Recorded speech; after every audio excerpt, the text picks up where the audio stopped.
नीतिमंत श्रीमंती असावी असं ते ऋषी म्हणतात. म्हणजे घरात येणारा पैसा कसा असावा? तृप्त असावा, कुणाच्या मुंड्यावर गळून येणारा नसावा, कुणाच्या पापाचा नसावा, भ्रष्टाचाराचा नसावा, नीतिमंत श्रीमंती असावी. गंमत अशी आहे की पापाच्या पैशामध्ये लोक सुखाची अपेक्षा करतात आणि पापाच्या पैशामध्ये घर बांधतात आणि वास्तुशास्त्राच्या आधारे बांधतात.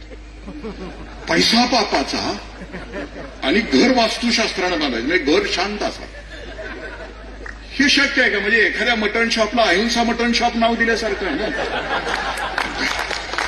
पापाच्या पैशाच्या घरामध्ये वास्तुशास्त्र म्हणजे असतं काय की ईशान्येला ईश्वर असावा, देवघर ईश्वर ईशान्येला असावा. देव जरी ईशान्येला असला तरी पोपल्याशिवाय राहणार आहे का? पापाच्या पैशाच्या घरामध्ये आग्नेयाला जर अग्नी असेल तर घरात आग लावल्याशिवाय राहणार आहे का? पापाच्या पैशाच्या घरामध्ये वास्तुशास्त्रानुसार वायव्याला वायू असेल तर तो घरातली वादळं थांबवणार आहे का? नाही ना.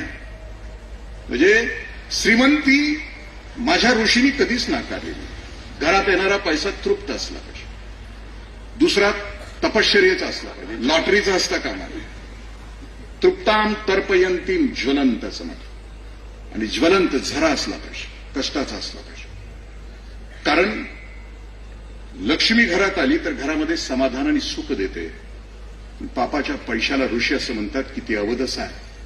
ती आमच्या घरामध्ये आली दिसेल श्रीमंती, तथाकथित संपोगिरी दिसेल पण उद्ध्वस्त झालेली असेल. सिंहासनं असतील पण ती वाळवीनं खाल्लेली असतील असं ऋषी म्हणतात.